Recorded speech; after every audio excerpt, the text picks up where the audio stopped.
할렐루야. 우리 옆 사람 인사하겠습니다. 사랑합니다. 축복합니다. 인사하십시다.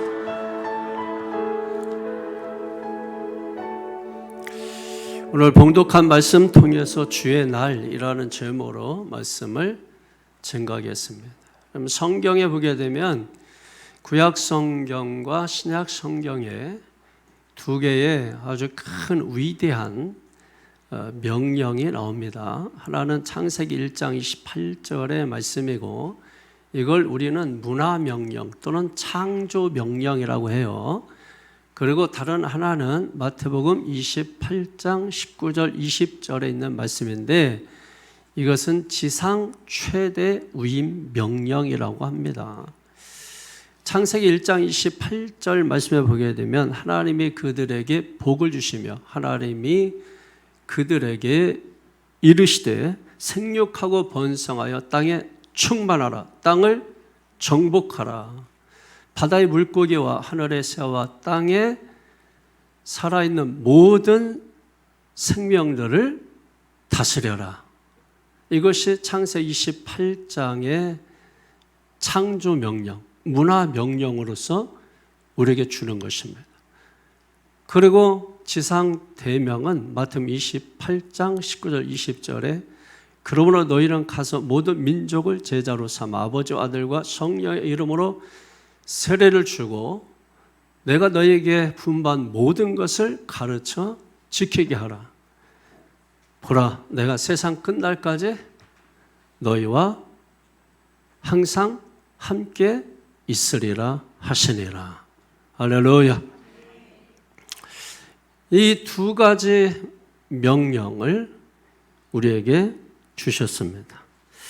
이 두 명령을 통해서 하나로 모아지는 것이 있어요. 그게 중요한 거죠. 두 가지 명령을 통해서 하나로 모아지는 거. 이게 뭐냐면 하나님의 나라를 세우는 것입니다. 하나님의 나라를 세우는 거예요. 창세기 1장 28절 말씀에 보게 되면 5가지 명령이 나와요. 그 5가지 명령 무엇입니까? 생육하고 번성하고 충만하고 정복하고 다스리는 것입니다. 그런데 그 가운데 인간과 살아있는 모든 생명체에게 주시는 명령이 3가지고 유일하게 사람에게 주시는 명령은 2가지입니다.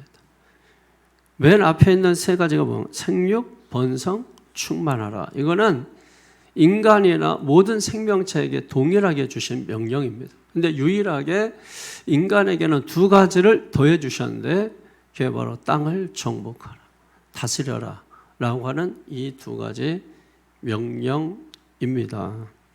그래서 오늘 모든 사람들은 하나님이 주신 이 명령을 순종해야 되는데 왜 인간에게만 이 2가지 명령을 더해 주셨느냐? 사람은 창조를 받을 때 하나님의 형상대로 지음을 받았기 때문입니다. 그래서 하나님의 형상대로 지음을 받은 하나님의 DNA를 가진 인간에게 이 명령을 주셔서 이 세상을 다스리게 하시는 것입니다. 이걸 우리가 이 정복이라는 말로 좀 우리가 이해하는 부정적인 개념이 떠오를 수 있는데, 이 정복이라고 하는 이 개념이 원어적으로 보면은 경작이라는 말입니다. 경작이라고 하는 이걸 통해서 이 문화라는 말이 나온 거예요. 여러분, 우리가 자연과 문화의 차이는 어떻게 달라지는 거죠? 자연은 있는 그대로 놔두면 자연인 거예요. 근데 그걸 자연을 경작하면 문화가 되는 것입니다. 그러므로 이 세상에 하나님의 사람들을 보내서 하나님의 말씀으로 경작을 해서 하나님의 나라를 이루는 것을 우리가 문화라고 하는 거예요. 하나님의 창조 명령이고 문화 명령을 인간에게 주신 것입니다. 그런데 중요한 것은 우리가 이걸 행하기 위해서 하나님 복 주시옵소서 하는 게 아니라 창세기 1장 28절을 보게 되면 하나님이 사람에게 복을 주시며 이르시되 이렇게 말씀합니다. 하나님이 이미 우리에게 복을 주시고 이 명령을 주신 거예요. 이 명령에 순종하면 복을 주시는 것이 아니고 이미 우리는 복을 받은 자로서 이 명령에 순종해야 되는 것이죠. 이게 신앙이에요. 이걸 받아들이지 못하면 신앙이 안 됩니다. 신앙은 여러분 그런 거예요. 모든 일보다 신앙을 앞에 두는 거, 즉 하나님을 앞에 두는 거, 이거 되지 않으면 신앙 안 됩니다. 그러니까 신앙생활하고 믿음생활하는 사람들이 왜 믿음이 좋다 안 좋다라고 하는 기준을 어디에서 볼 수 있냐면 모든 것에 첫 번째를 하나님을 두는 사람을 믿음이 좋다고 하는 거고, 이 일 저 일하고 남는 짜투리 시간에 하나님을 생각하는 사람을 믿음이 적다, 작다, 이렇게 우리가 이야기를 할 수가 있는 것이죠. 그러니까 우리는 하나님이 주신 복으로 이 문화 명령을 실행하는 사람들이 되어야 되는 거죠. 그래서 이 명령을 받은 저와 여러분들이 우리가 사는 이 세상 속에 들어가서 그 가운데서 생육하고 또 번성하고 충만하고 더 나아가서 인간이 해야 되는 경작하고 정복하고 이 다스리는 이 일을 통하여 하나님의 나라를 세우는 것입니다. 이걸 우리가 학자들은 문화명령 이렇게 명명하고 우리도 그렇게 말하고 있는 것입니다. 그래서 오늘 이 두 가지 명령을 사도 바울은 지구촌 구석구석 다니면서 하나님의 문화를 일으키는 것입니다. 하나님의 문화를 세우는 것입니다. 그래서 지금 우리가 데살로니가 전서를 살펴보고 있는데 이 데살로니가에도 마찬가지입니다. 하나님을 모르던 곳에 하나님의 복음을 전파해서 그 지역에 하나님을 믿는 사람들로 채우게 되는 것이죠. 이 거룩한 문화 명령에 순종해서 사도 바울은 데살로니가로 가서 3주 동안 하나님의 말씀을 전하게 됩니다. 그런데 그곳에 있는 유대인들의 핍박으로 인해서 오래 머물지 못하고 다른 곳으로 피신하여 도망가게 됩니다. 그래서 베레아를 거쳐서 아덴을 거쳐서 고린도에 머물며 또 고린도에서 문화 명령을 수행하고 있을 때 데살로니가 교회에 대한 소문이 들려왔는데 아주 좋은 소문이 들려오는 것입니다. 데살로니가 교회에 성도들은 믿은 연수는 짧지만은 그 가운데 사랑의 수고가 있고 소망의 인내가 있고 믿음의 역사가 있더라. 이 소식을 전해 듣게 된 거예요.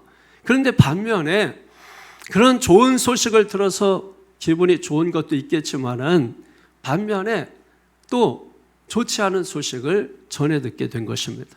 그 소식이 뭐냐면 이 데살로니가 교회에 외부적으로 또는 내부적으로 핍박이 있었다는 거예요. 그래서 데살로니가 교회 성도들이 현실과 서서히 타협하기를 시작했다는 것입니다. 우선 외부적인 박해로는 유대인들이 개종한 유대인들을 괴롭히고 핍박하는 것입니다. 그리고 그 지역에 원래 살고 있었던 토박이들, 원주민들, 이 사람들이 새로운 종교를 거부하고 새로운 종교를 지지하는 사람들을 핍박하고 박해하기 시작을 한 것입니다. 그리고 내부적으로는 잘못된 이단 사상이 데살로니가 교회에 들어와서 이 성도들의 신앙을 아주 혼란스럽게 하고 있었다라고 하는 것이에요.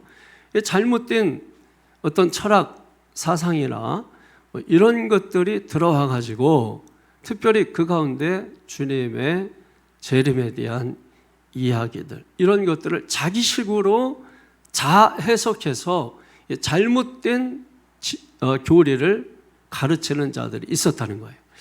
그러다가 보니까 점점 그들의 말을 자꾸 듣다 보니까 동화되기 시작하고 점점 약해지기 시작하고 그래서 그들과 결탁하기 시작하고 그래서 이 데살로니가 교회가 좋은 면도 있었지만은 반면에 그런 부정적인 영향을 받아서 교회가 혼란에 빠지고 있었다라고 하는 거예요. 그래서 우리가 지난 시간에 13절 이하에 보게 되면은 사도 바울이 두 가지 소망을 전해주면서 이걸 통해서 서로 위로하며 현실의 고난과 어려움을 견디고 이겨내라 하면서 주신 두 가지 소망이 뭐였냐면 부활의 소망과 재림의 소망이었었습니다.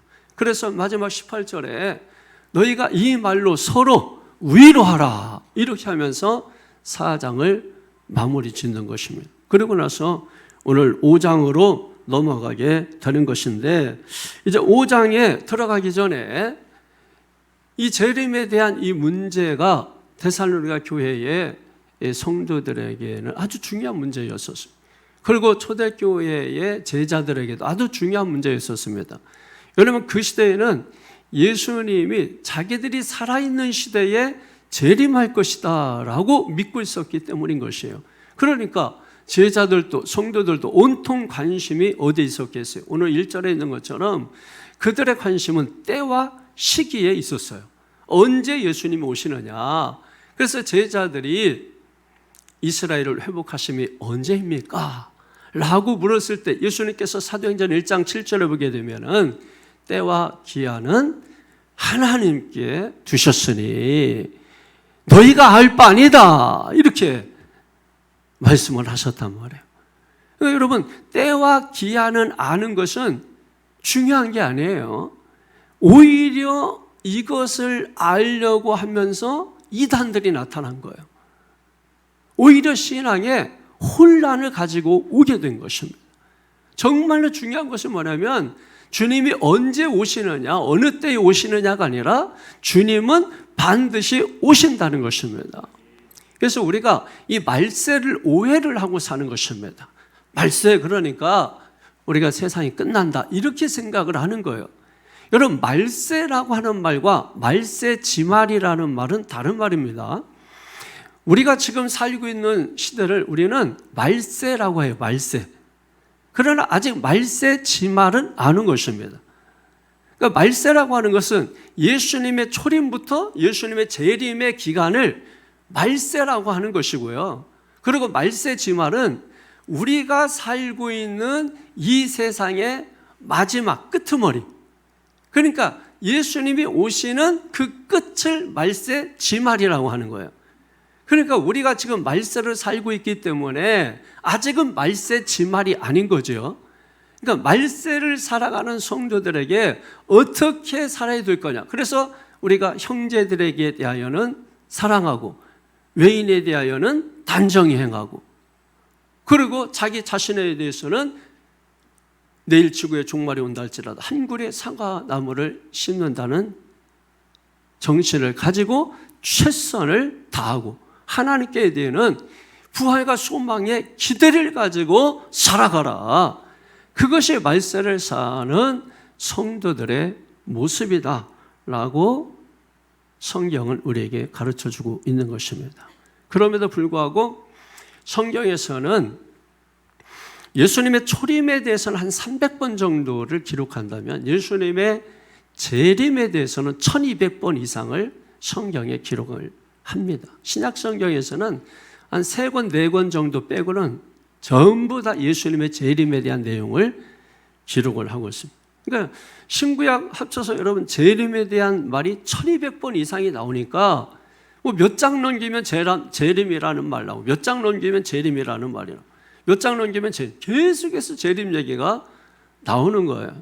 그러니까 오늘날 이 재림이라고 하는 말, 또 부활이라는 말, 뭐 이런 말들이 현대를 살아가는 사람들에게 그렇게 와 닿지 않는 말들입니다. 왜냐하면 우리는 너무나 세속화되었고 세상화되어 있기 때문에 예수님이 부활하셨다, 예수님이 다시 오신다 하는 말에 대해서 이 말을 우리가 이해하고 받아들이기가 쉽지가 않다 이 말이에요.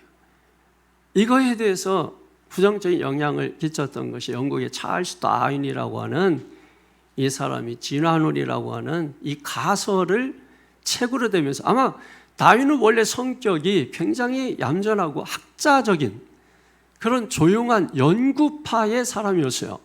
본인도 이 가설을 냈을 때 자기 책이 이렇게 유명해지리라고는 전혀 생각하지 않은데 그 불씨를 어디에서 피워졌냐면 교회가 키운 겁니다. 여러분, 진화론 얘기가 나오니까 교회에서 난리가 난 거예요. 지금까지는 여러분 1500년 종교개혁 시대 이전까지는 우리가 계속해서 하나님 하면서 이렇게 왔는데 갑자기 진화론이 이야기가 나오니까 교회에서 말도 되지 않는 것이다 라고 불을 지펴놓으니까 이게 뭐지? 사람들이 막 관심을 갖게 되는 것입니다. 그래서 진화론이 아주 소문이 나게 됐고 이것이 종교에서 끝나는 것이 아니라 과학에까지 가고 그리고 정치에까지 가고 그 다음에 이 권세가들에게까지 이 진화론의 이론이 가는데 그러나 전부 다 왜곡된 것입니다. 정치도 왜곡된 거고 과학도 왜곡된 거. 그래서 나중에는 이제 과학과 종교가 서로 타협을 하잖아요. 그래서 과학은 왜를 묻는다면 종교는 어떻게를 다룬다. 뭐 이런 식으로 해서 서로 타협을 하게 되는 부분이 있습니다. 그렇지만은 진화론의 원래 근거는 그런 것에 의해서 그렇게 하라고 만들어진 것은 아닌데 이 사람들이 그거를 사회적으로, 정치적으로, 권력적으로 또 종교적으로, 과학적으로 자기들의 입맛에 맞게 갖다가 해석하다가 보니까 사실 배가 산으로 가듯이 의도치 않게 여러 가지 부분에 아주 지대한 영향을 미치게 됐던 것입니다. 그냥 진화론이라는 그것은 그냥 하나의 가설에 불과한 것입니다. 그런데 그 가설로 시작된 그것이 이게 완전히 정설로 된 것처럼 그래서 학교 교과서에도 실리게 되고 뭐 이런 일들이 교육계까지 파장을 일으켰는데 대부분 다 왜곡입니다. 왜곡된 거. 여러분 실제로 공부를 해보세요. 그냥 어디서 주워 드는 거 말고 여러분이 실제로 관심 있으면 공부를 해보시고 추적을 해보세요. 이게 얼마나 호도됐고 왜곡됐는가를 알게 되는 것입니다. 그리고 뭐 이게 종교와 싸우려고 나온 것도 아니고 그래서 처음에는 이 진화론 가지고 조롱을 하기도 했어요. 사람 몸에다가 이 사람 이 얼굴을 없애고 원숭이 얼굴로 이 조롱하는 막 일까지 일어나게 됐었습니다. 그리고 권세가들은 이 진화론의 논리를 잘못 이해해가지고 이 천하고 이 천민 뭐 이런 사람들을 당연시하게 되고 자기들은 좀 더 잘된 진화를 통해서 났기 때문에 대우를 받아야 되고 저 사람들은 좀 낮은 진화가 됐기 때문에 당연히 천하게 살아야 된다라고 하는 말도 되지도 않는 것들을 왜곡하게 되는 것입니다. 이런 일들이 많이 생겨요. 그러다 보니까 이게 오늘날 이 부활, 재림, 교리가 사실은 기독교인들에게조차도 그렇게 설교를 해도 와닿는 그런 것은 아닙니다. 그러나 그럼에도 불구하고 성경에서는 이 주제를 너무나 많이, 너무나 비중 있게, 너무나 크게 여러분 다루고 있다라고 하는 사실인 것입니다. 그렇기 때문에 정말 여러분이 믿음이 있다고 한다면 오늘 이 시간 집중해서 이 말씀, 재림이 뭐 단순히 우리가 하늘로 올라가고 내려가고 뭐 이런 중요한 개념이 있겠지만은 우리가 어떤 관점에서 이 재림을 우리가 살펴봐야 되는 거 오늘 성경을 통해서 여러분이 보실 수 있게 되고 성경에 나와 있는 어떤 것도 우리를 두려움을 주기 위해서 어떤 교리나 어떤 것이 만들어진 것이 아니다라고 하는 것은 여러분이 반드시 기억을 하시기를 바랍니다. 우리를 구원하기 위한 책이 성경이고 우리에게 우리의 정체성을 알려주기 위한 것이 성경이고 우리를 보다 사람답게 살게 하고자 하는 것이 바로 성경인 것입니다. 그래서 성경을 언약, 즉 하나님의 말씀, 명령이기 때문에 하나님의 언약이라고 하는 것입니다. 그래서 우리가 구약, 신약 언약의 책, 이렇게 말씀을 하는 것이에요. 그래서 이 말씀은 우리를 죽이는 말씀이 아니라 살리는 말씀입니다. 말씀 듣고 재림에 대한 소망이 여러분에게 새롭게 불타오르게 되기를 축원합니다. 근데 문제는 이런 재림에 대해서 이야기를 하니까 조롱하는 사람들이 있다는 거예요. 그래서 베드로후서 3장 3절에서 4절을 보면 먼저 이것을 알지니 말세에 조롱하는 자들이 와서 자기의 정욕을 따라 행하며 조롱하여 이르되 주께서 강림하신다는 약속이 어디 있느냐? 조상들이 찬 후로부터 만물이 처음 창조될 때와 같이 그냥 있다 하니. 재림을 조롱하는 말이죠. 이게 무슨 말이에요? 야, 무슨 주의 재림이 어디 있어? 야, 우리 조상 때부터 지금 내가 살아있는 이때까지 뭐 다 똑같아. 뭐 변한 게 없어. 근데 무슨 재림이 있어? 라고 하면서 조롱한단 말이에요. 그러나 성경은 분명히 말하는 것입니다. 마태복음 24장 14절을 보게 되면 이 천국 복음이 모든 민족에게 증언되기 위하여 온 세상에 전파되리니 그제야 끝이 오리라. 분명히 성경은 끝이 온다고 말씀하고 있습니다. 시작이 있으면 끝이 있다는 거예요. 하나님은 알파와 오메가라는 거예요. 하루에 시작이 있으면 하루를 닫는 끝이 있다는 것입니다. 한 달도 마찬가지고 1년도 마찬가지고 인생도 태어나면 죽는 것이고, 여러분 모든 것은 시작이 있고 끝이 있잖아요. 노스트라다무스 이런 사람들, 믿지 않는 사람들도 여러분 이 지구의 종말에 대해서, 그리고 지금도 많은 사람들이 이 지구의 종말에 대해서 여러분 말하는 사람들이 얼마나 많습니까? 아니면 과학자들은 뭐라고 말합니까? 자멸하거나 공멸할 것이다. 결국은 다 같은 말이에요. 멸망한다는 거예요. 자멸한다는 거예요. 여러분 성경은 그때가 끝이라는 거예요. 그때가 주님이 오시는 때라는 것이에요. 그러니까 여러분 이렇게 말해도 끝이 있고 저렇게 말해도 끝이 있는 거예요. 끝이 있다라고 부정할 수 있는 사람은 아무도 없습니다. 이 세상 뭐가 영원합니까? 여러분 사람들은 아이고 2000년이나 지났는데 예수님이 뭐 아직도 뭐 하시고 뭐 안 오시냐 뭐 이렇게 얘기하는데, 여러분 종말이라고 하는 것은 두 종류입니다. 개인적인 종말이 있고 역사적인 종말이 있어요. 어떤 사람에게는 개인적 종말 뭡니까? 내가 죽어서 주님께로 가는 것입니다. 역사적 종말은 뭐예요? 주님이 이 세상에 오심으로 종말을 구하는 것입니다. 그러면 어떤 사람은 태어나면서 바로 종말을 맞는 사람도 있고, 어떤 사람은 꽃다운 청소년 나이에 개인적 종말을 맞이하는 사람도 있고, 어떤 사람은 중년에 개인적 종말을 맞이해서 주님이 오시기 전에 자신이 먼저 주님 앞에 가는 것입니다.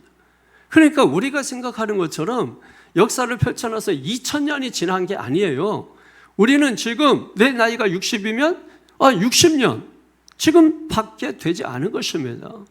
그러나 주님이 마태복음 24장 14절에 말씀한 것처럼 모든 민족에게 천국 복음이 증언되기 위하여 온 세상에 전파되리니. 그러니까 여러분 그제야 꽃이 온다는 거예요. 그러니까 왜 선교사들이 나가 있습니까? 왜 주의 종들이 하나님 말씀을 이곳저곳 전도자들이 다니면서 하나님 말씀을 전합니까? 이 말씀이 온 세상에 다 전파될 때 믿습니까? 그러면 왜 초대교회 때는 왜 자기들이 살고 있는 시대에 재림할 것이라고 생각을 했을까요? 그 시대에는 여러분 사도 바울이 어디까지 가서 복음을 전했어요? 로마에 가서 복음을 전하고 마지막에는 스페인에게까지 가서 복음을 전한 것입니다. 그때 당시에 사람들의 사고방식에는 스페인이 세상 끝이라고 생각한 겁니다. 그러니까 복음이 세상 끝까지 전파가 됐다고 생각을 한 거죠. 그러니까 이제는 주님이 오신다 이렇게 생각을 했던 것입니다. 그러나 이제 우리가 배우고 공부해서 보니까 스페인이 지구의 끝이 아니고 지구는 둥글다라고 하는 것을 알게 되는 것이죠. 그래서 전 세계의 각 나라에서 선교사들이 나가서 하나님의 복음을 전하는 것입니다. 그래서 이슬람들이 있는 지역에 가서도 주의 복음을 전해서 지금 여러분 네팔이나 이런 곳에는 많은 이슬람 성도 있지만은 많은 사람들이 이런 기독교로 개종하는 그런 역사들이 일어나고 있습니다. 무서울 정도로 막 일어나고 있는 곳이 있고 쇠퇴하는 곳도 있고, 우리나라 같은 경우는 이제 뭐 쇠퇴하는 뭐 이런 부흥을 맞이했었기 때문에 쇠퇴하는 이런 추세 있습니다만은 지금 하나님의 복음을 계속해서 지금 전하고 있는 것입니다. 그래서 우리가 마라나타 뭐 이런 신앙을 얘기하는 거예요. 원래 마라나타라고 하는 게 여러분 어디 말인지는 알고 하는 겁니까? 마라나타. 그래서 제가 항상 여러분에게 알고 하라고 했잖아요. 알고 하라고.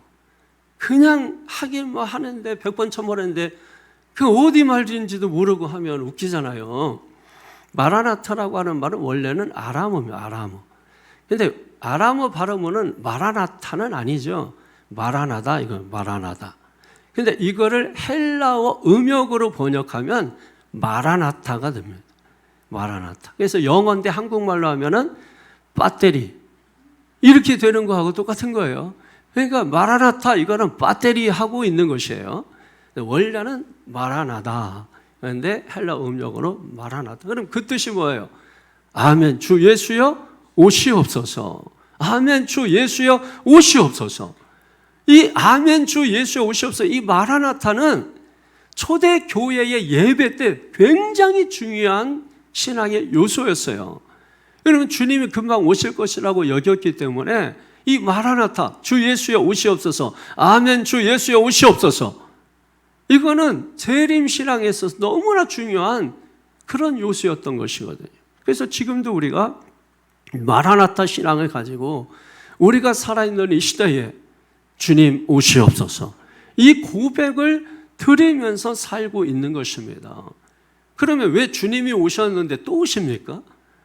주님이 오셨는데 왜 또 오세요? 아니, 주님이 오셔서 우리하고 약혼을 했잖아요. 그럼 부부관계가 되는 건데, 근데 왜 주님 또 오신다고 또 기다려야 돼요? 이거는 이제 유대인의 결혼 풍습을 이해를 하셔야 이 말씀이 이해가 되는 것입니다. 유대인들은 결혼을 2번을 해요. 결혼을 2번 합니다. 2 사람하고 하는 게 아니라 1 사람하고 2번 하는 거예요. 남자가 자기가 사랑하는 여자의 집을 먼저 찾아갑니다. 갈 때는 그냥 가지 않고 이제 뭐 이렇게 혼수품 뭐 이런 걸 가져가는 거예요. 그럼 뭐라 그러죠? 예? 하여튼 가지고 갑니다. 그래서 그걸 이제 신부 집에 주고 환심을 이제 사는 거죠. 그리고 가가지고 그 이제 신부하고 거기서 약혼식이라는 거예요. 우리식으로. 거기는 이제 그 정혼식이지만 우리식으로 우리도 약혼이 있고 그 다음에 결혼해서, 요즘은 이제 약혼식은 뭐 거의 안 하고 그냥 바로 결혼식 합니다만, 저 어렸을 때만 해도 약혼식 다 했어요. 그리고 얼마 있다가 다시 결혼식을 했단 말이에요. 그러니까 우리식으로 보면은 약혼식인데 걔들은 그게 결혼식이나 마찬가지인 거예요. 그럼 결혼식을 했으면은 이제 합방하고 같이 살아야 되잖아요. 유대인들은 그렇게 하지 않아요. 그래서 약혼식을 하고 그리고 법적으로 부부가 됩니다. 법적으로 부부 효력이 있어요. 부부예요. 부부인데 거기서 빠이빠이해요. 빠이빠이하고 그대로 아내를 놔두고 그 신랑들이 자기 집으로 다시 돌아갑니다. 돌아가서 집에 가서 아버지하고 뭘 하냐면 신부하고 살 집을 손수 집니다. 땅을 어디 하나 이렇게 얻어가지고 그리고 신부를 데려와서 살 집을 그때부터 짓는 겁니다. 그러니까 그 기한과 때는 누구만 한다고요? 아버지만 한다고. 그게 여러분, 그 아버지가 오케이를 해줘야 돼요. 그래, 됐다, 데리고 와라. 이거 자식이 결정하는 게 아니고 아버지가 보고 얘가 이제 집도 마련됐고 데리고 와서 살 만한 능력이 된다, 이러면 아버지가 그때 가라고 합니다. 데리고 와라, 이렇게 하는 것입니다. 그래서 이제 그때 다시 말을 하나 준비해가지고 신부 집으로, 그게 1년이 됐든 2년이 됐든 집을 다 장만하면 신부를 데리러 가는 것입니다. 그리고 신부를 데리고 올 때 말에 태워가지고 데리고 와서 어디에서? 신랑 집에서 거기서 다시 결혼식을 하는 것입니다. 그리고 그때부터 함께 사는 거예요. 자, 이해가 되십니까? 자, 예수님께서 초림하셨죠? 그래서 믿는 성도들을 구원하셨습니다. 그래서 예수님을 신랑이라고 하고 믿는 자들을 신부라고 하는 것입니다. 그리고 예수님께서 가셨어요. 하늘로, 당신의 집으로. 그래서 요한복음 14장 2절 3절에 보면 내가 가서 너희도 나 있는 곳에 있게 하리라. 내가 가서 너희도 나 있는 곳에 있게 하리라. 자, 여러분 요한복음 14장 한번 찾아보세요.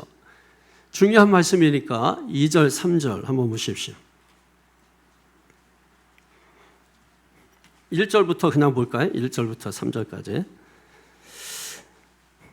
시작. 너희는 마음에 근심하지 말라. 하나님을 믿으니 또 나를 믿으라. 내 아버지 집에 거할 곳이 많도다. 그렇지 않으면 너에게 일렀으리라. 내가 너희를 위하여 거처를 예비하러 가노니 가서 너희를 위하여 거처를 예비하면 내가 다시 와서 너희를 내게로 영접하여 나 있는 곳에 너희도 있게 하리라. 아멘.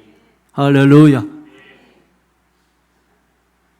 우리가 언제 비행기 타고 하늘을 날아서 저 태평양 5대양 건너가지고 다른 나라에 갈 줄 어떻게 알았겠어요?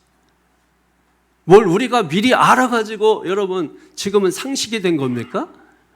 저 어려서만 해도 여러분 그런 거 잘 몰랐어요. 서울만 가는 것만 해도 대단하게 생각을 했다고요. 근데 우리 비행기 타고 어디 가고 이거는 꿈에도 생각조차 못하는 거예요. 우리가 지금은 주님이 재림하신다, 우리가 하늘로 들려 올라간다, 이게 무슨 꿈만 같은 얘기고 이렇게 들릴 수가 있겠죠. 그러나 그런 일이 한두 가지냐고요. 그런 일이 한두 가지냐고요. 그럼에도 불구하고 우리가 믿는 이유는 뭡니까? 성경에 그렇게 기록되는데 이 성경은 수천 년 전에 여러분 기록된 성경이에요. 그리고 이 성경이 정경이 되기까지는 수많은 학자들에 의해서 수도 없는 학자들에 의해서 그래서 우리가 70인경 70명의 학박사들이 모여가지고 그래서 여러분 이 성경을 검증하고 또 검증하고 그걸 우리가 70인경 성경이라고 하는 거예요. 그래서 AD 90년 얌리아 회의라고 하는 곳에서 구약 39권이 캐논, 정경으로 확립이 된 거고 397년에 신약 성경 27권이 정경으로 확립이 된 것입니다. 그래서 이 성경을 우리가 하나님 말씀으로 믿는 것입니다. 그래서 그 성경을 보니까 온 세상에 하나님의 복음이 전파되면 그제야 끝이 오리라 라고 주님은 분명히 종말에 대해서 말씀하셨고 그리고 주님의 재림에 대해서 내가 다시 와서 너희도 나 있는 곳에 있게 하리라 이렇게 분명히 성경에 말씀하고 있다는 것입니다. 그러니까 주님의 때가 언제입니까? 시기가 언제입니까? 이게 중요한 게 아니고 주님은 반드시 오신다는 것입니다. 그랬을 때 우리가 알 수 있는 것은 무엇이냐면 오늘 두 가지를 말하는 거예요. 첫 번째로는 그들에게는 주의 날이 두둑같이 임한다는 것입니다. 주의 날의 때와 시는 모르지만 주의 날에 어떻게 임한다고요? 도둑같이 임한다는 건 말씀하고 있습니다. 그 1절에서 3절 내용인데요. 1절, 2절 한번 볼까요? 시작. 형제들아 때와 시기에 관하여는 너희에게 쓸 것이 없으면 주의 날이 밤에 도둑같이 이를 줄을 너희 자신이 자세히 알기 때문이라. 아멘. 주의 날이 도둑같이 임한다. 누구에게 도둑같이 임한다? 여러분 이거 잘 아셔야 돼. 보통은 사람들이 도둑같이 임한다는 걸 알고 있는데 이거를 자기 믿는 사람에게도 적용하는 사람들이 있어요. 성경을 자세히 안 봐서 그래요. 성경 분명히 그들에게입니다. 그들에게. 이 그들이 누구예요? 예수님을 믿지 않는 불신자들을 말하는 것입니다. 또 아까 베드로후서에 본 것처럼 예수님을 재림을 조롱하는 사람들. 그래서 이 사람들은 심판 때에 심판받고 저주를 받는다는 것입니다. 3절을 보십시오. 그들이 시작 그들이 평안하다 안전하다 할 그때에 임신한 여자에게 해산의 고통이 이름과 같이 멸망이 갑자기 그들에게 이르리니 결코 피하지 못하리라. 아멘. 자, 이게 그들이 계속해서 반복되는데 그들이 바로 불신자들을 의미하는 것입니다. 그들이 평안하고 안전하다 할 그때에 멸망이 갑자기 이른다 이렇게 말씀하는 거예요. 여러분 평안하다 평안하다 먹고 즐기자 많이 들어본 얘기 아닙니까? 사실은 이 평안하다 평안하다 이게 뭐냐면 로마의 구호예요. 로마의 구호. 이 로마는 우리가 팍스 로마라고 하잖아요. 응? 팍스 로마 피스. 피스가 뭐예요? 평화라는 거예요. 평화. 근데 로마의 평화는 우리가 성경에서 말하는 샬롬을 말하는 게 아닙니다. 이거는 피스, 즉 힘으로 얻은 평화를 말하는 거예요. 자기보다 약한 나라들을 짓밟아서 뺏어서 얻은 평화. 이게 팍스 로마예요, 여러분. 우리가 영어로 피스라고 하는 것입니다. 근데 이 로마의 구호처럼 평안하다, 평안하다. 사람들이 그러면서 이 평화에 젖어 있다는 거예요. 지금도 마찬가지입니다. 뭐가 다릅니까? 힘을 가지려고 하고, 권력을 가지려고 하고, 권력, 힘 더 가진 사람이 누르려고 하고, 그래서 자기들은 평화로다, 별일 없다, 계속 그렇게 얘기하는데 사람들은 계속 불안해하는 것이 뭔가 불안해하고, 근데 권력자들만, 힘 가진 자들만 평안하다 하고 있다라는 거예요. 바로 그때에 여러분 소돔과 고모라처럼 노아의 때처럼 주님의 나라가 도둑같이 임하여 심판하고 멸망한다고 말씀하고 있는 것입니다. 그러니까 세상 사람들이 평화로다라고 막 이렇게 살 때 우리는 세상 사람들이 말하는 그 평화로다처럼 살지 않는 다른 소망을 가지고 살고 있는 우리가 복되다. 성경은 그렇게 말씀하는 것입니다. 그러니까 그럼에도 불구하고 우리가 몸으로 부딪히는 것은 우리가 살고 있는 이 세상의 가치란 말이에요. 이 세상이 뭐 예수 안 믿는 뭐 불신자들 뭐 이런 모든 것보다도 여기서 말하는 이 세상이라고 하는 것은 하나님의 체계를 부정하는 세상을 말하는 것입니다. 모든 사람, 뭐 모든 세계 세상 이게 아니고 하나님의 가치 체계를 부정하는 이런 세상은 심판의 대상이고 저주의 대상이라고 하는 것입니다. 세상이 주는 평안이 아니라 하나님이 주시는 평안으로 그 소망 가지고 사는 사람들이 바로 저와 여러분들인 것이죠. 그래서 여기에 모여 있는 것입니다. 그래서 요한복음 14장 27절이면 평안을 너에게 끼치노니 곧 나의 평안을 너에게 주노라. 내가 너에게 주는 것은 세상이 주는 것과 같이 아니하리라. 너희는 마음에 근심하지도 말고 두려워하지도 말라. 성경은 여러분 우리에게 세상이 평안하다는 이 팍스 로마가 주창했던 구호처럼 그런 평화가 아니란 말이에요. 우리의 평화는 뭐예요? 세상이 줄 수 없는 평화를 하나님이 우리에게 주신다는 것입니다. 그러니까 이런 일 저런 일 있지만 하나님을 믿는 자 속에는 뭐가 있어요? 평안이 있는 것입니다. 로마서 14장 17절에도 하나님의 나라는 먹고 마시는 나라가 아니라 의와 평강과 실랑이라고 말씀하고 있지 않습니까? 하나님이 그걸 우리에게 주신다고 말씀을 하고 있는 것입니다. 우리는 누가 되면 안 돼요? 그들이 되면 안 됩니다. 그들이 되면 안 됩니다. 누가복음 17장 26절에서 30절이면은 노아의 때에 된 것과 같이 인자의 때에도 그러하리라. 노아가 방주에 들어가던 날까지 사람들이 먹고 마시고 장가들고 시집가더니 홍수가 나서 그들을 다 멸망시켰으며, 여러분 노아의 때도 무슨 노아의 때가 있어? 무슨 비가 와서 세상이 멸망해? 그런 얘기를 했단 말이에요. 지금도 여러분 비가 와서 막 도시 전체가 물에 잠기고 나라가 전체가 물에 잠기고, 우리나라도 그런 일이 별로 없었는데 최근에 와서는 우리나라도 막 도로가 다 물에 잠기고 집들이 막 다 물에 잠겨버리고, 여러분 그런 일이 일어나고 있지 않습니까? 예전에 없던 일들이 일어나고 있지 않습니까? 여러분들을 뭐 겁주려고 하는 얘기가 아니라 실제로 우리의 눈으로 볼 수 있도록 그런 일들이, 없던 일들이, 생각지도 않았던 일들이 일어나고 있는 거 아닙니까? 노아의 때도 그랬다는 거예요. 사람들이 그래서 먹고 마시고 장가가고 시집가고 그렇게 했다는 거예요. 근데 홍수가 나서 다 멸망시켰으며, 또 롯의 때와 같으니 사람들이 먹고 마시고 사고 팔고 심고 집을 짓더니 롯이 소돔에서 나가던 날에 하늘로부터 불과 유황이 비오듯 하여 그들을 멸망시켰느니라. 그래서 지금 그곳에 가면 아무것도 없어요. 그냥 도망쳐 나오다가 롯이 뒤를 돌아보다가 소금 기둥이 된 거 그거 하나 우두커니 서 있습니다. 그때도 무슨 멸망에 선지자들이 외칠 때 사람들이 다 무시했단 말이에요. 조롱하고. 그런데 그때가 와가지고 불과 유황으로 소돔과 고모라 성이 완전히 다 멸망을 당하게 되고, 그래서 30절에 보면은 인자가 나타나는 날에도 이러하리라 이렇게 말씀하는 것이죠. 인자가 누구입니까? 예수님이시죠. 인자의 때가 뭡니까? 주의 날, 재림의 날, 믿는 자에게는 구원의 날, 불신자에게는 심판의 날. 그러니까 불신자들은 부정해야 맞죠. 믿는 자들은 마라나타, 아멘 주 예수의 오시옵소서. 왜? 구원의 날, 상급의 날이니까.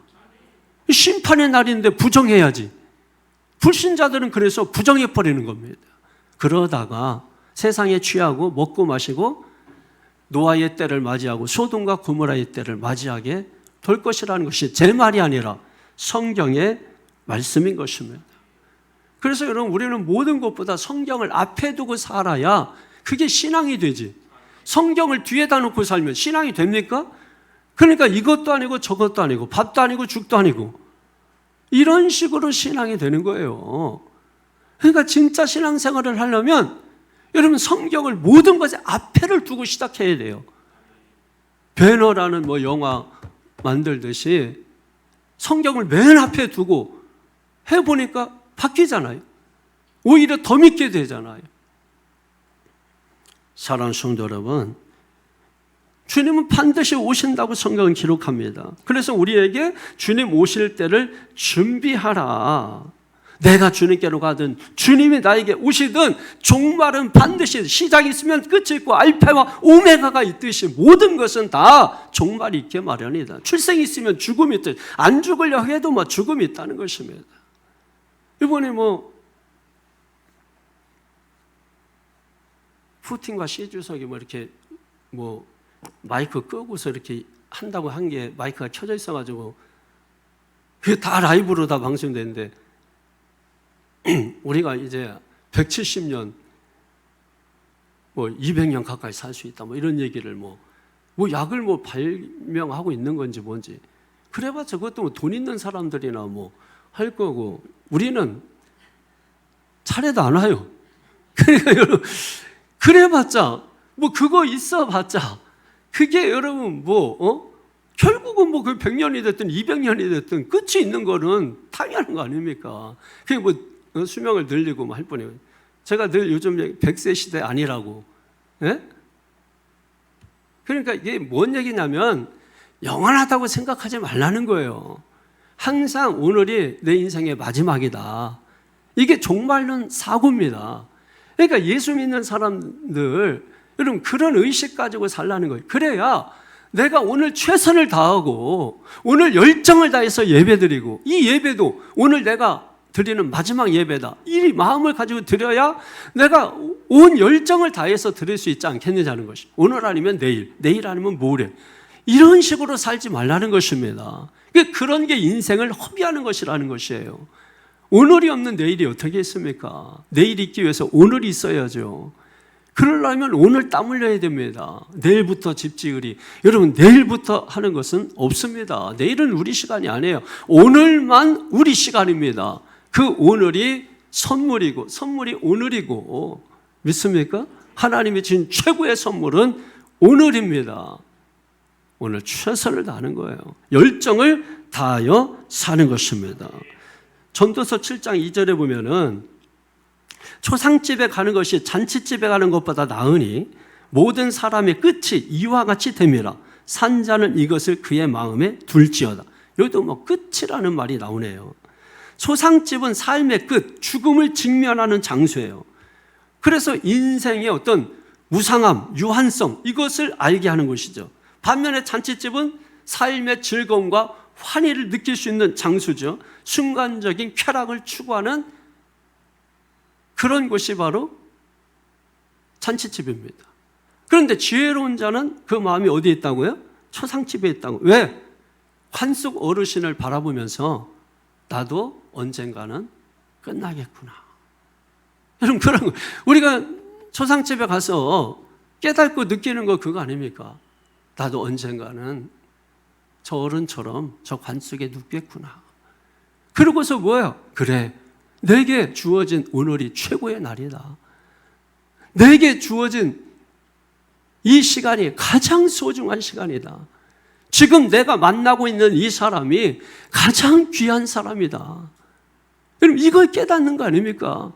그래서 갔다 오면 뭔가 숙연해지고 엄숙해지고 뭔가 변화된 태도를 보이게 되고, 여러분, 그래지는 거 아닙니까? 그래서 지혜로운 사람은 그 마음이 잔치집에 있지 않고 초상집에 있다. 근데 어리석은 사람은 늘 잔치집에 있는 거예요. 그냥 먹고 마시고 평안하다 뭐 이러다가 종말을 맞이하면 그 사람은 뭐예요? 심판받는 것입니다. 부끄러움을 당하는 것입니다. 잠언서 29장 1절에 보면은 자주 책망을 받으면서도 목이 굳은 사람은 갑자기 패망을 당하고 피하지 못하리라. 말씀으로 책망을 그렇게 받는데도 불구하고 목이 굳은 사람, 갑자기 패망을 만나게 될 것이라는 것입니다. 그런 일이 저는 여러분이 없기를 바랍니다. 피할 길이 없대요. 그때는. 이건 제 말이 아니라 여러분, 성경에 있잖아요. 아니, 말씀을 통해서 그렇게 책망을 받고 그렇게 듣고, 그런데도 목이 곧아서 이런 사람은 갑자기 패망을 당하고, 갑자기 어려운 일 당하고, 갑자기 힘든 일 당하고. 여러분, 교만이 뭔지 알아요? 자기 혼자 하고자 하는 것입니다. 내가 알아서 하겠다는 것입니다. 여러분, 하나님은 사람을 통해서 역사하게 하시는, 그래서 여러분 창세기 1장 28절에 사람에게만 정복하고 다스리는 명령을 특별히 주셨지 않습니까? 하나님이 직접 하는 게 아니에요. 왜 하나님이 주의 종들을 세워서 합니까? 주의 종들을 통해서 하시는 것입니다. 내가 혼자 알아서 하겠다고? 그러다가 갑자기 일 당한다니까요. 그러고 나서 울고불고 해봐야 또 늦는 거고 또 늦는 거고, 그러니까 맨날 뒷북치는 것입니다. 성도 여러분, 지혜 있는 자가 되십시오. 지혜는 말씀을 듣는 귀가 열리는 것입니다. 말씀을 듣고 이 순간에 돌이키시고 나의 불신앙을 끝을 내고 새롭게 시작하는 것, 그게 새 창조입니다. 그걸 위해서 하나님의 말씀을 증거하고 전하는 것입니다. 주의 날이 누구에게는? 그들에게는 도둑같이 임하는 것입니다. 마지막 두 번째로, 너희에게는 주의 날이 도둑같이 임하지 않는다는 것입니다. 이게 4절에서 11절 내용이에요. 그러므로 여러분이 이 시간에 반드시 기억해야 될 게, 내가 그들인가 너희인가, 이것을 깨달으셔야 합니다. 4절에 보니까 시작, 형제들아 너희는 어둠에 있지 아니하며 그날이 도둑같이 너희에게 임하지 못하리니. 그러니까 그들과 너희를 지금 구분하고 있는 거예요. 그들에게는 주의 날이 뭐예요? 도둑같이 임한다는 거예요. 그런데 너희에게는 도둑같이 임하지 아니한다라는 것입니다. 무엇이 임하지 않죠? 그날이 뭐죠? 심판의 날. 그러니까 너희에게 그날이 도둑같이 임하면 큰일 나는 것입니다. 여러분에게 그날이 도둑같이 임하면 큰일 나는 거예요. 왜 큰일 나죠? 5절 6절 보세요. 시작. 너희는 다 빛의 아들이요 낮의 아들이라. 우리가 밤이나 어둠에 속하지 아니하나니 그러므로 우리는 다른 이들과 같이 자지 말고 오직 깨어 정신을 차릴지라. 아멘. 도둑이 낮에 활동합니까? 밤에 활동합니까? 밤에 활동합니다. 근데 우리는 밤에 속했습니까? 낮에 속했습니까? 낮에 속했습니다. 낮에 속한 자식을 빛의 자녀라, 이렇게 부른다는 것입니다.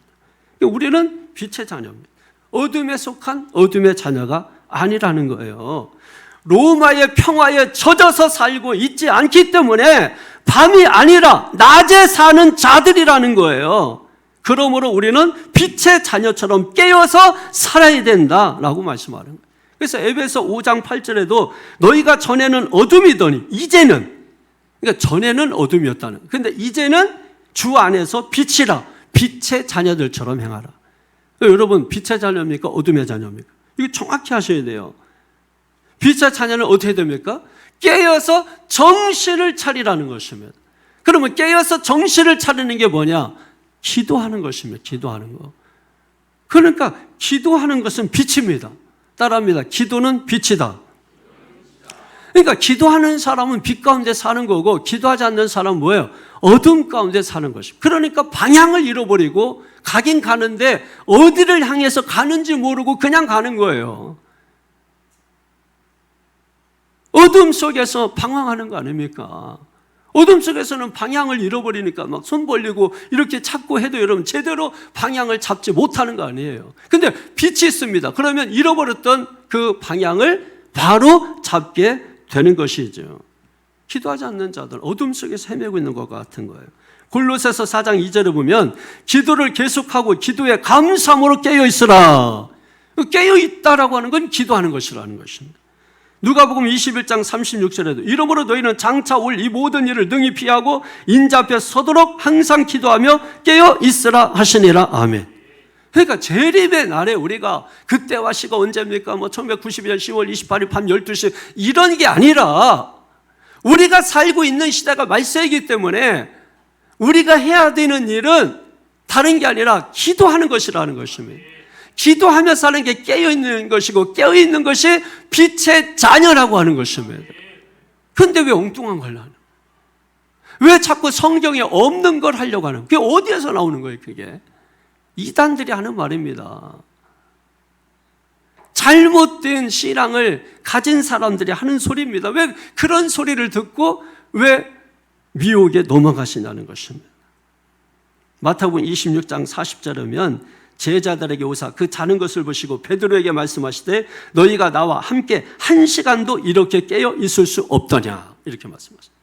베드로, 요한, 야고보는 다 자고 있었다. 그러면서 그들에게 1시간도 문자 그대로 1시간도 깨어서 기도할 수 없냐라고 말씀하시는 것입니다. 그냥 문자 그대로 1시간입니다. 여러분. 지금 여러분 중에서 1시간 이상 한 자리에 앉아서 여러분 그렇게 기도하시는 분 있습니까? 지금 이게 누구에게 주고 있는 말씀? 여러분이 말세 말로만 하지 말고 말세를 사는 성도는 적어도 하루에 1시간 이상씩은 기도하며 사는 성도가 말세를 깨어있어 사는 빛의 자녀들이라고 하는 것입니다. 그럼 1시간 이상 내가 기도하고 살고 있느냐는 것이.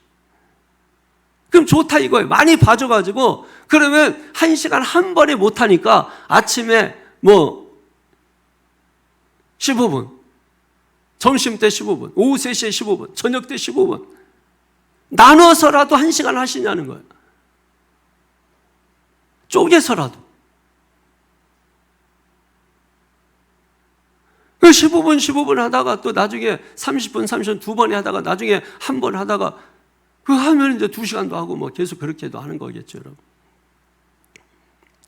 말세를 산다는 게 그 말세가 주님이 언제 오십니까? 그게 아니라는 것입니다. 성경은 여러분 그걸 말씀하고 그거는 너희가 알 바 아니다라고 분명히 얘기했는데 잘못된 것에서 시작하니까 잘못된 재림론이 나오고 잘못된 사상이 교회 안에 덮어버려서 데살로니가 교회가 몸살을 앓고 있는 것입니다. 그러다 보니까는 두려운 마음이 생기고 세상과 타협하고자 하는 마음이 생기고 그래서 다시 말씀하는 것입니다. 다시 말씀하는 정신 차려라. 깨어 있어라. 빛의 자녀들처럼 행하라. 그게 뭐냐? 기도하라. 왜 잠자고 있느냐? 깨어서 기도하라. 그게 말세를 사는 성도들이다 라고 말씀하는. 그러면 지금 우리를 생각해봐도 우리는 지금 다 잠자고 있는 것입니다. 말세를 준비하고 있지 않는 거예요. 거룩한 그 신부가 단장한 신부처럼 우리가 오시는 신랑을 준비하고 있지 않는 겁니다. 여러분 신랑이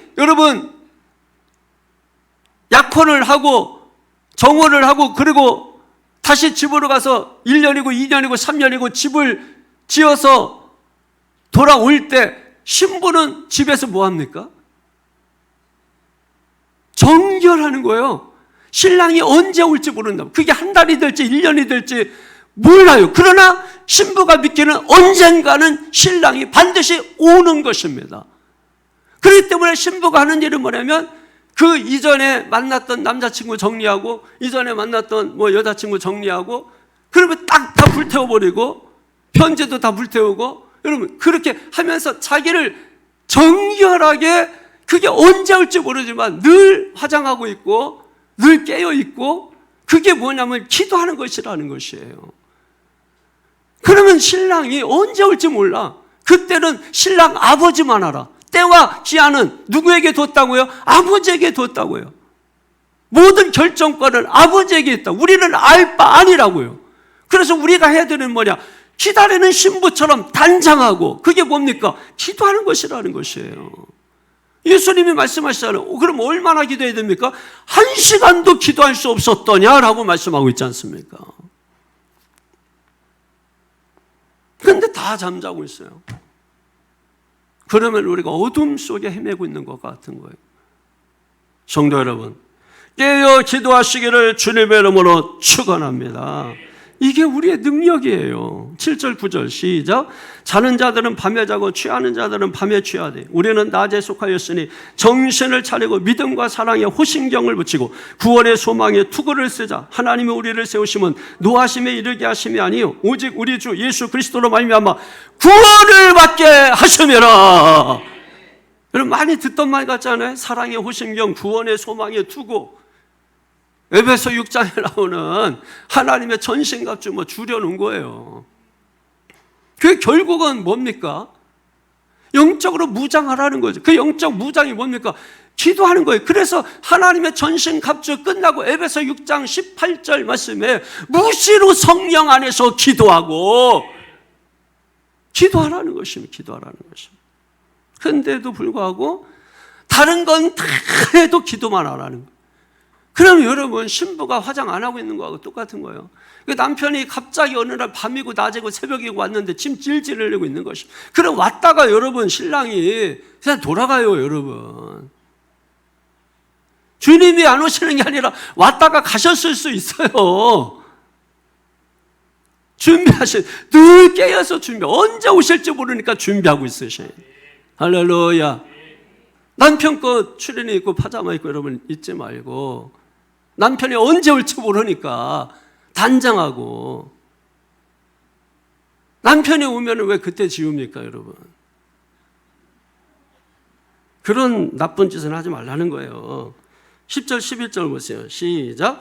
예수께서 우리를 위하여 죽으사 우리로 하여금 깨어있든지 자든지 자기와 함께 살게 하려 하셨느니라. 그러므로 피차 권면하고 덕을 세우기를 너희가 하는 것 같이 하라. 아멘. 아멘입니까? 함께라는 것은 동행한다 이런 뜻이거든요. 그러니까 우리는 깨어있든지 살든지 죽든지 주님과 동행하는 것입니다. 그래서 우리가 교회에서 해야 되는 일이 뭐냐? 또 마지막 지난주처럼 똑같아요. 서로 위로하라 이것처럼 오늘 말씀도 그거 아닙니까? 서로 피차 권면하고 서로 덕을 세우기를 교회에서 그렇게 하라는 것입니다. 피차 권면하고 위로하고 용기 주고 지금 힘들고 어려운 세상을 우리가 살고 있으니까 서로 권면하고 위로하고 용기 주고 덕을 세우면서 그렇게 살라고 여러분. 그게 말세를 사는 성도들의 모습이라는 것입니다. 언제 하얀 소복 입고 밤 12시에 무섭게 이런 귀신 나오게 왜 그 밤에 그렇게 하고 있느냐 말이에요. 왜 거기에 속아서 왜 그렇게 하고 있냐. 지금도 왜 많은 젊은이들이 속아서 왜 거기에 있냐 말이에요. 돈 좀 몇 푼 준다니까 등록금 그 일에서 받는 것보다 거기서 앉아서 졸더라도 있는 게 낫다 해서 그런 데 가서 이단 소굴에 들어가서 앉아있고 그럼 그게 말이 되냐 말입니다. 그게 종말을 대비하며 사는 삶이 아니라는 것입니다. 종말의 삶은 그런 걸 얘기하는 게 아니에요. 계시록 16장 15절에 보면은 보라 내가 도둑같이 오리니 누구든지 깨어 자기 옷을 지켜 벌거벗고 다니지 아니하며 자기의 부끄러움을 보이지 아니하는 자는 복이 있도다. 우리가 부끄럽지 않기 위해서 세마포 옷을 입는 것이죠. 그게 뭐예요? 기도예요, 기도. 그렇게 여러분 말씀하는 것입니다. 이런 자가 복이 있다. 믿습니까? 마지막으로 보면은 계시록 19장 9절에 천사가 내게 말하기를 기록하라. 어린 양의 혼인잔치에 청함을 받은 자들은 복이 있도다 하고, 또 내게 말하되 이것은 하나님의 참되신 말씀이라 하기로. 하나님의 혼인잔치에 여러분 우리가 다 초청받고 거기에 들어갈 준비를 하라는 것입니다. 이런 자가 복이 있다는 거예요. 말씀 정리하겠습니다. 주의 날, 주님의 날, 심판의 날, 재림의 날 반드시 온다는 것입니다. 믿든지 안 믿든지 그건 여러분 자유입니다. 그러나 온다고 믿고 준비하는 사람은 그날이 오면 들어갈 것이고, 그날을 부정하고 믿지 않고 준비 안 하고 먹고 마시고 평화로다 가짜 평화에 속아서 먹고 마시며 시집가고 장가가고 집집가 하는 사람들은 그날이 되면 부끄러움을 당하고 심판받고 멸망을 당할 것입니다. 그렇다면 두 가지 길이 있다면 여러분 안심보험 드는 게 낫지 않겠어요? 믿고, 그래서 진짜 있어 천국 가는 거고, 없어 뭐가 손해입니까 그게? 근데 안 믿었어. 근데 가서 보니까 있어. 그것처럼 억울한 일이 어디 있습니까? 성도 여러분 깨달으십시오. 정은한 신부처럼 신랑을 기다리는 저 여러분 되시기를 주의 이름으로 축원합니다. 기도하겠습니다. 할렐루야. 거룩하신 아버지 하나님, 오늘 성경은 주님의 재림에 대하여 우리에게 말씀하고 계십니다. 이 재림에 대하여 많은 사람들이 오해를 하고 확신을 하지 못하고 있기 때문에 가짜들이 생기고 거짓이 생기고 이단이 생기고 사이비가 생기고, 그래서 이 재림교리 하나 가지고 기독교계가 혼란을 겪고 있습니다. 우리가 성경을 자세히 보고자 하는 것은 바로 그 이유 때문인 것입니다. 성경은 우리를 겁박해서 예수 믿게 하는 게 아닙니다. 하나님의 복음을 전해서 그 복음을 믿는 자는 구원을 받고 믿지 않는 자는 버림을 받는 것입니다. 그러므로 성경은 우리 모든 사람들에게 동일하게 복음을 전하는 것입니다. 그래서 듣는 자는 살아나리라, 믿는 자는 구원하리라, 주님의 공평하신 약속이 우리에게 주어지고 있는 것입니다. 오늘 이 시간 이 말세를 사는 성도들이 무엇을 하면서 사는 것이 말세를 사는 것이며, 주님의 날을 맞이하는 성도들은 어떻게 준비해야 될 것인가를 오늘 성경을 통해서 우리가 배웠습니다. 배운 대로 살게 하여 주옵소서. 배운 대로 고백하게 하여 주옵소서. 그래서 우리 교회가 어떤 잘못된 교리에 흔들리지 아니하고 오직 하나님의 말씀에 붙들려서 건강한 신앙생활을 유지하고, 우리가 세상 속에서 하나님의 나라를 세우며 이루며 살아가는 복된 믿음의 성도들 되게 하여 주옵소서. 문화명령, 지상명령을 잘 수행하는 교회 되게 하여 주옵소서. 감사드리며 예수님의 이름으로 기도하옵나이다. 아멘.